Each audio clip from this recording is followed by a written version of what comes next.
Have my audience noticed that I've been quiet about an issue that is very much in the news right now?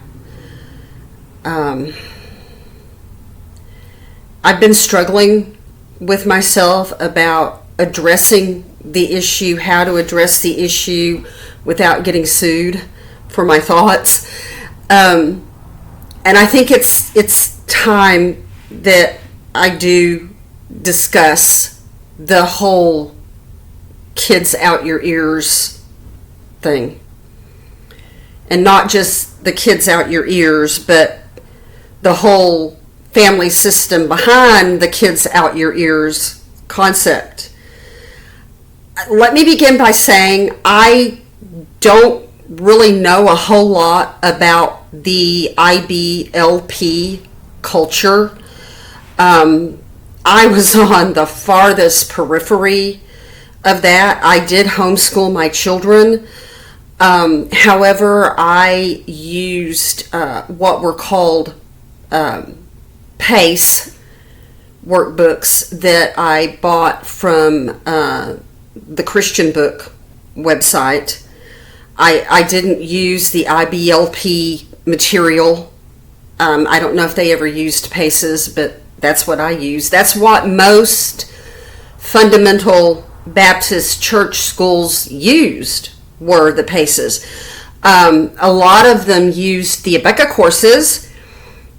However, I never did. I not good at math at all. I was homeschooled myself in an age when there were truancy laws in the state of Texas, so don't ask me how my family got by with that. I look back and yeah, I was heavily isolated.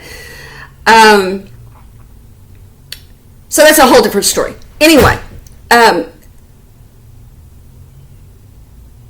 the family system behind all this. I think I have a modicum of understanding about some of what's going on here, because I grew up with that, obviously, with that ideology. And I'm sorry to have to say, I raised my own children with many of those values, although the last pastor, well, not the last pastor I think the last pastor but two that I was constantly at odds with him, because I think that by the time I got involved in that particular church setting, I was already pretty much of a rebel, where the whole fundamentalist attitude toward women was concerned.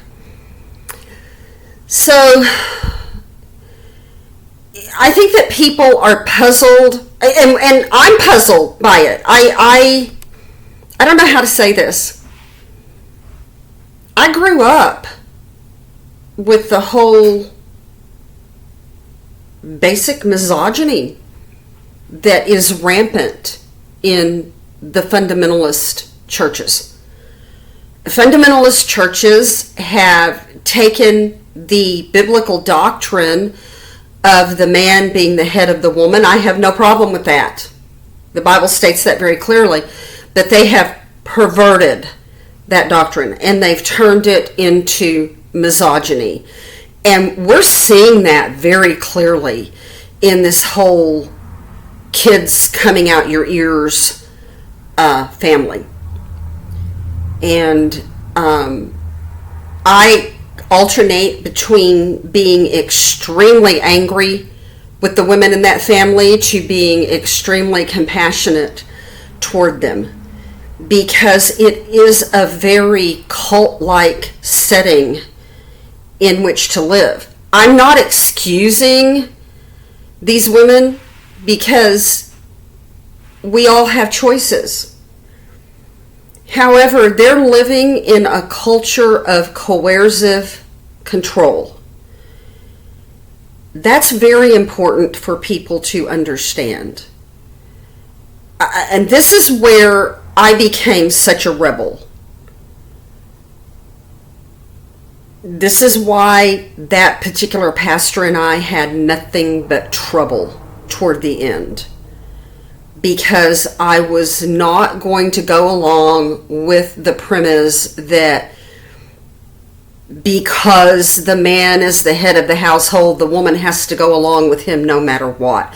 And that's what these women are being taught. That's how they're being brainwashed. They're being brainwashed. They've been brainwashed. And it's important to understand that these women are coming from a system. They're coming from dysfunctional family systems. They're coming from what can only be described as almost corporate settings within the family. And the attitudes with which they're being treated are either you go along with this patriarchal ideology or you're going to get thrown out on your ear. And by the way, you have a third grade education and you haven't worked in 40 years. If you've worked at all. Some of these girls they've never worked. They've never worked. And I've come to understand through my own past as well, in dealing with the breakdown of my own family, I've had to look at my own past and my relationship with my poor mother. I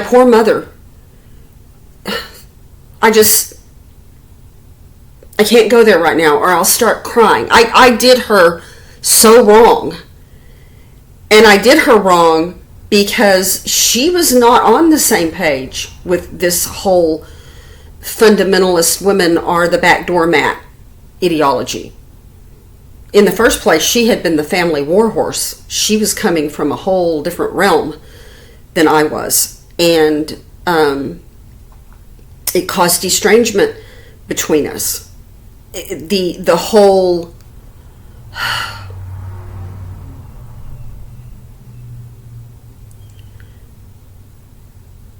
I have a few, I don't know how to say this. Maybe I'm getting off track.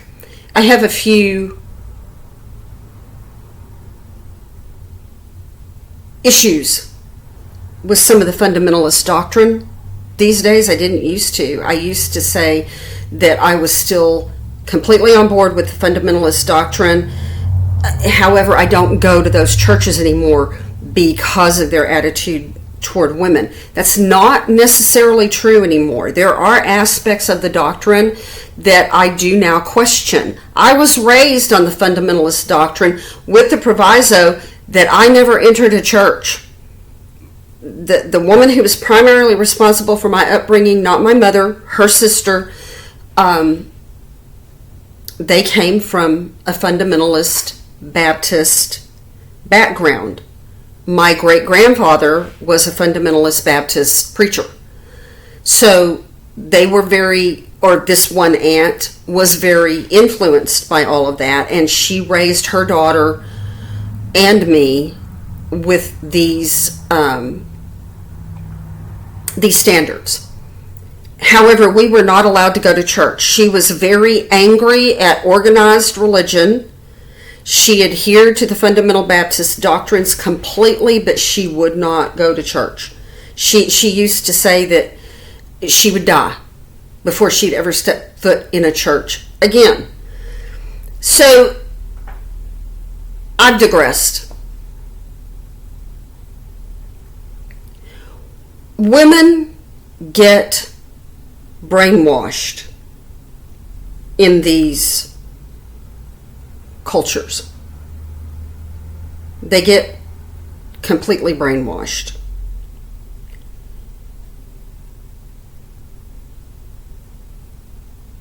Where should I go from here?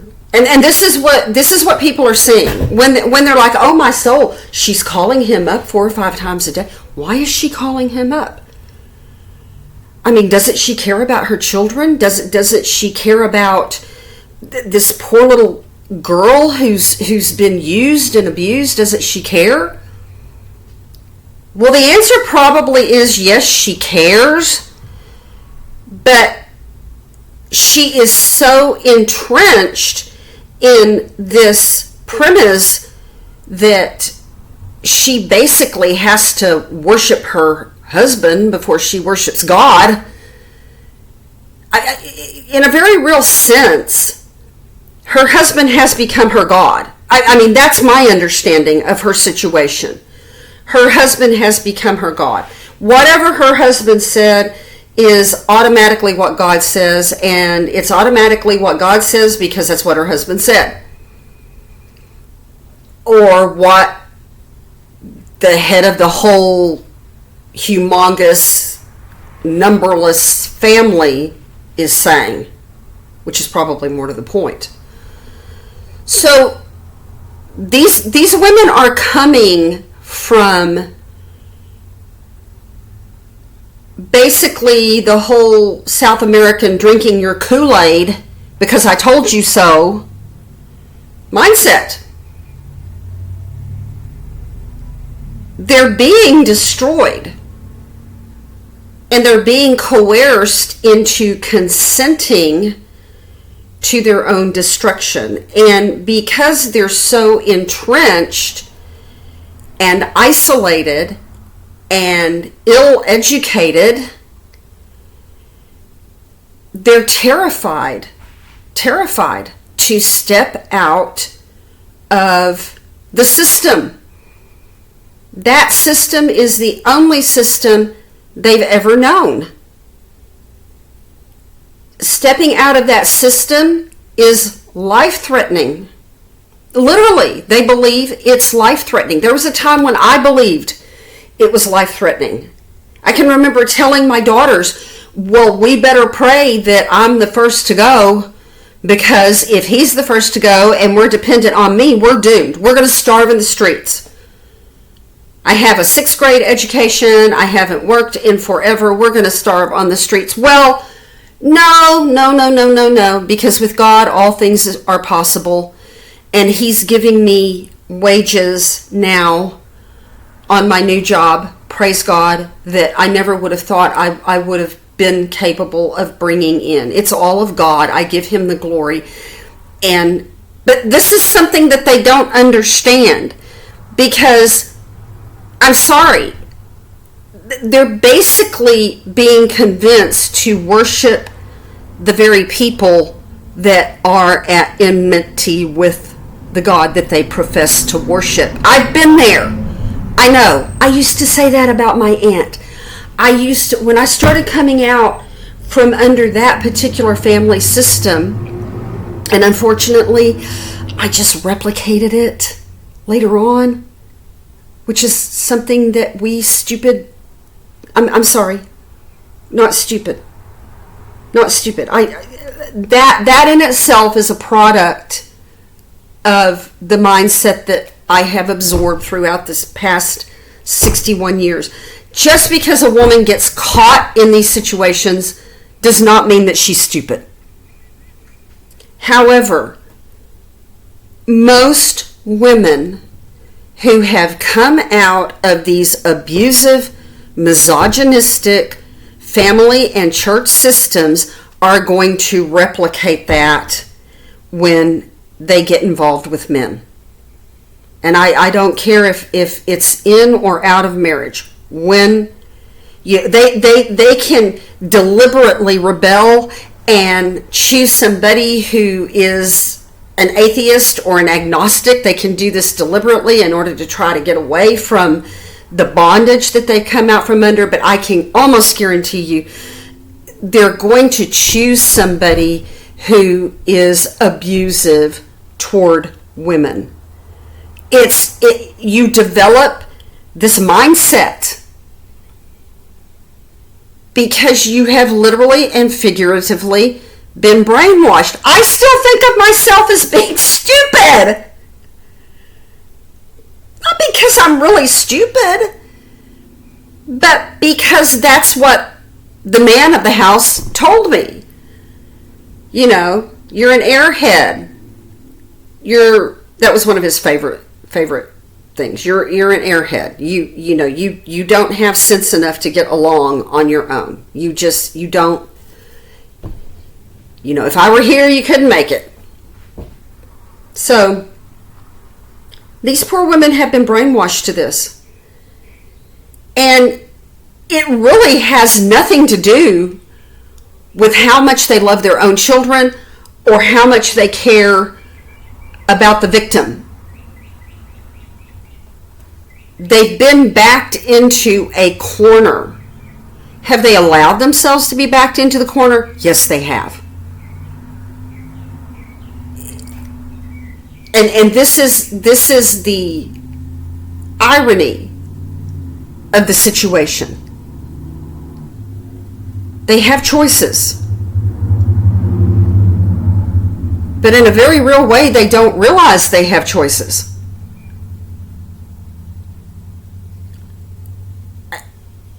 People were shocked and appalled that this particular young woman seems to have been arrested, not just because of the doorknobs,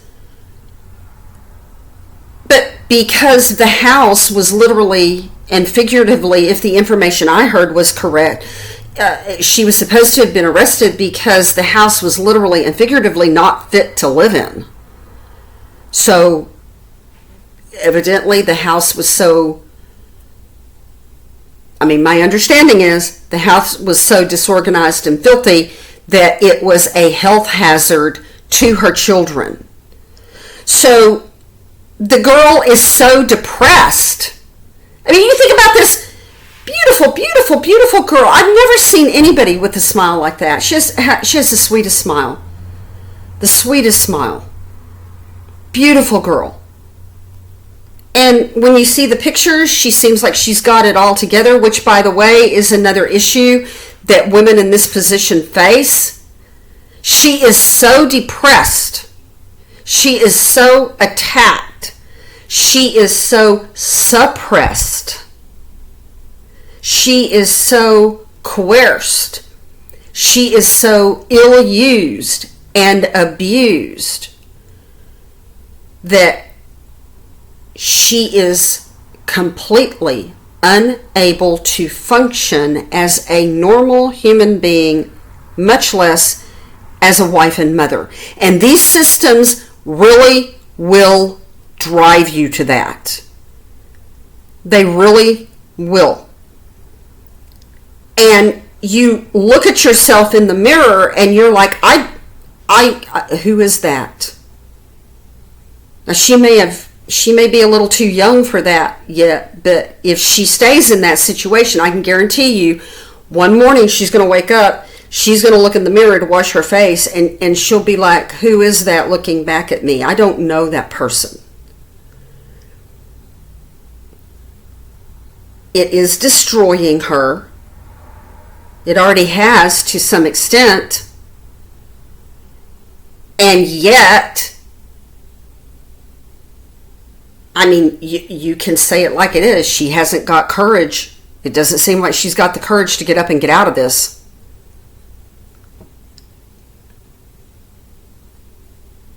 I know I didn't. I didn't have the courage to get up and get out of this. Not until I realized that it was destroying me, that I was literally and figuratively dying. And I know that sounds like an extreme statement, but I think a lot of you women out there can relate to that. Autoimmune diseases, vision problems, focal seizures, all kinds of wild stuff going on. And the weight gain. You see that in another daughter-in-law in this family. I saw a picture of her that was taken well over a year ago, and she was completely unrecognizable because of the weight gain. And that's one of the primary symptoms. Food becomes a panacea. The more stressed out you are, the more Dr. Peppers you'll drink, the more chocolate you'll eat, the more bread you'll consume, or pasta or whatever. The whole comfort food comfort food. There's a reason it's called that. And so people, this is what you're seeing. These women have literally been brainwashed into what I can only describe as cult-like family societies. And when you look at the matriarch of this family, this viral video of her, I've met this woman. I went to one of the churches that the whole clan used to come to when they would go down to Big Sandy for their homeschooling events, for their IBLP events. And I've met this woman. I've shaken hands with her. I've talked to her. And, excuse me, people, I am so sorry. And,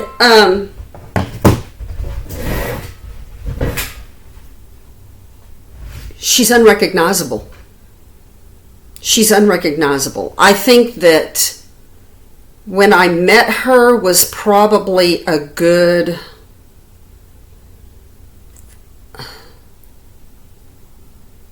I don't know. It's been within the last 7 years, I believe.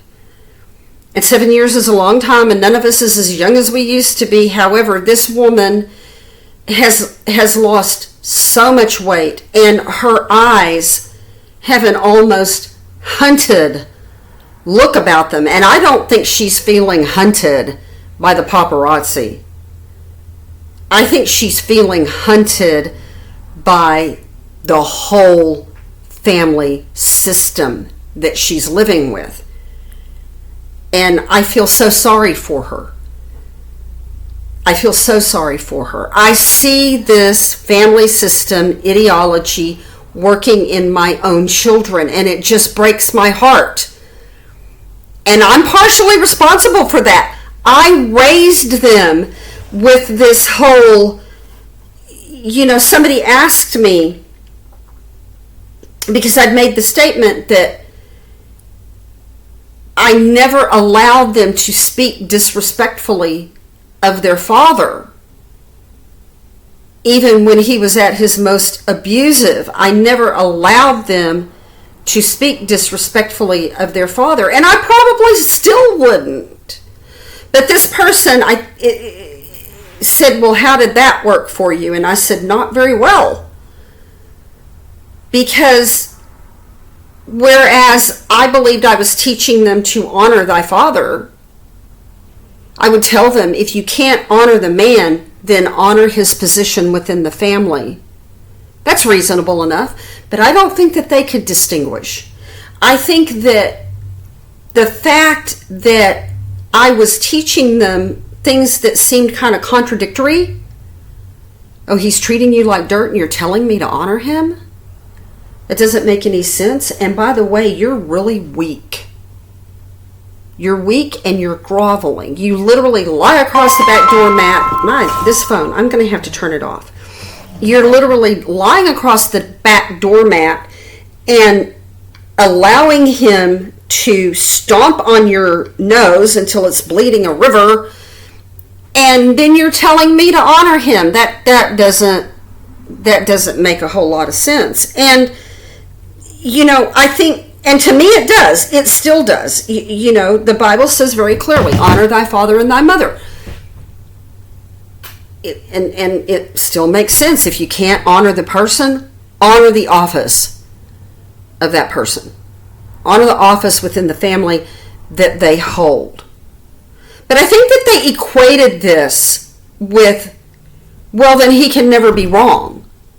If we have to honor him under all circumstances, that means he can't be wrong. So if he can't be wrong, you're wrong.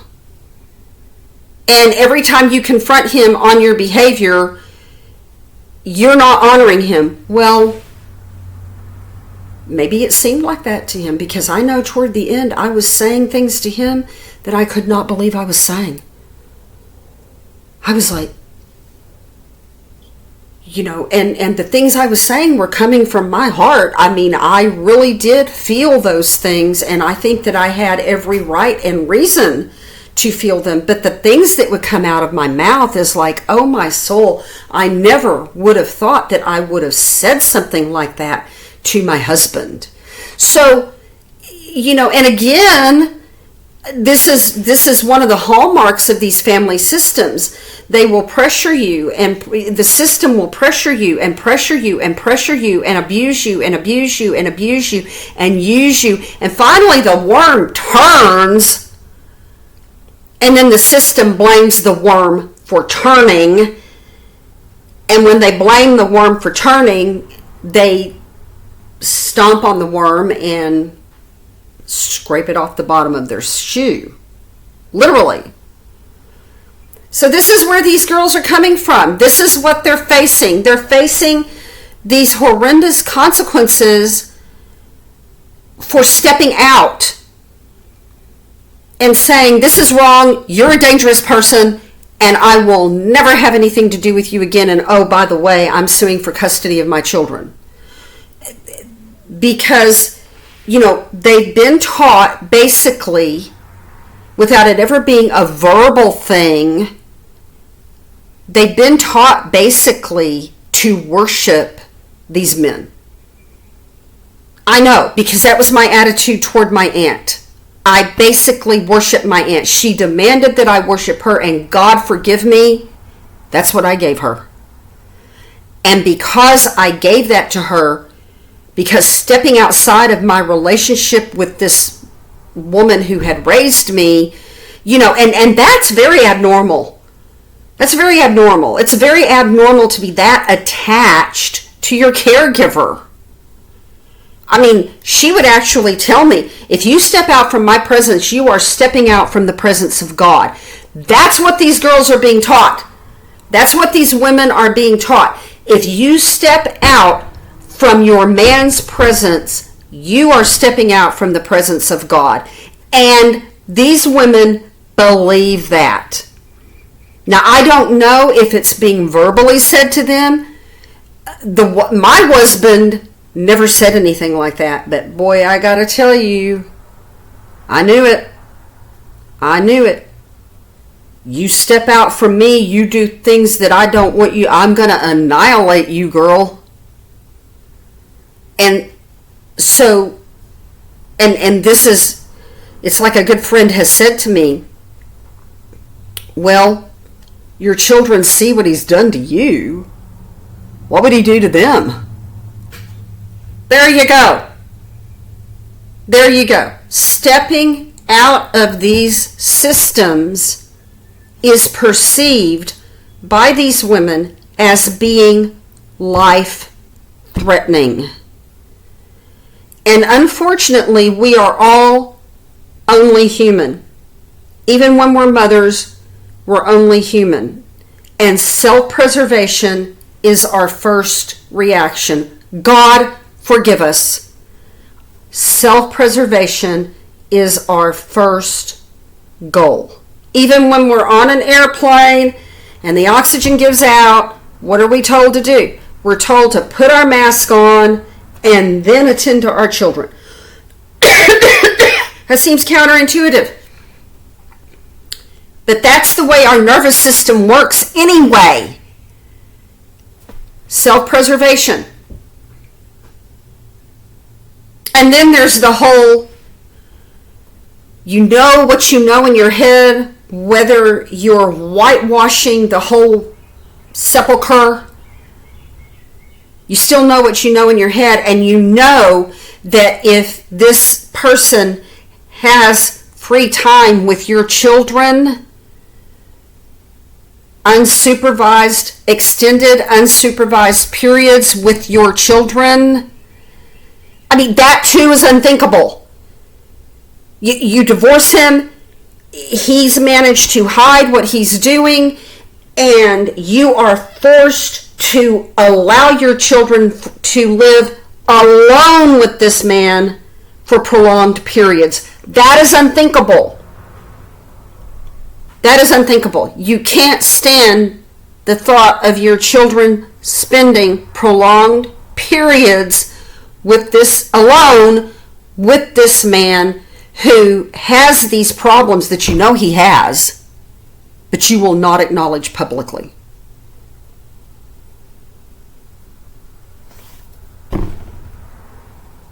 I hope I haven't made a lot of people mad. I'm not saying that these women have no choice.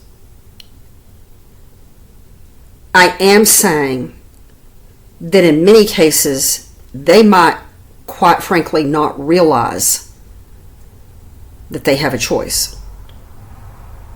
And when they make that choice, it isn't just the husband that's going to go for the jugular. It's the whole family system that will go for the jugular.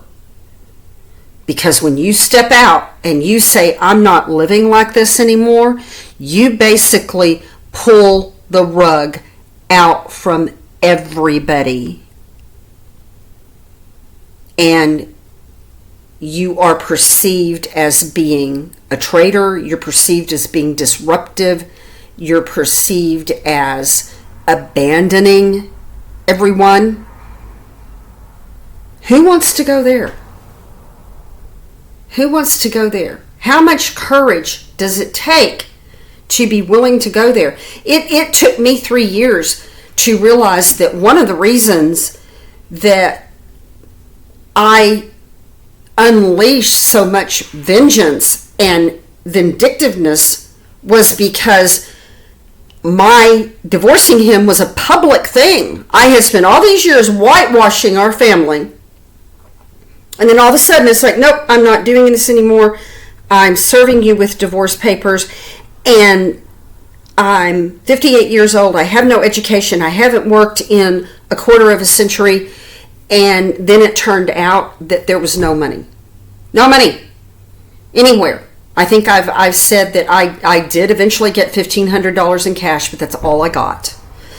And so basically what I was saying, it's better for me to be on the street than it is to live one more day with you. And it wasn't just his wrath and vengeance that was unleashed. It was the whole family system that came down on me. And so, in a very real sense, I'm not going to say it's a no-win situation because God has blessed me in ways that I never would have believed. Never would have believed. Especially with the soundness of mind that He's given me. But these are very difficult choices. And on the face of it, they do seem to be like no-win situations, especially when you have kids. And your life has been dedicated to staying with those kids. Even if you're not a good mom, even if you're not a good caregiver, it's better for you to be there with them. Even if you're so beaten down that you can't be a mom, it's better to be with them than to be apart from them, leaving them in His so-called care. So, thanks for bearing with me. I hope I haven't been too crazy and insane because I'm very passionate about all of this. I just want to encourage women that, you know, you're in this hole. But God is going to let down that ladder, and He is going to hold it for you while you drag your way to the top. He is going to. It doesn't seem like it, it doesn't look like it, and it certainly doesn't feel like it. But He is there. And any of you women who are facing these dysfunctional family systems, sometimes breaking the chain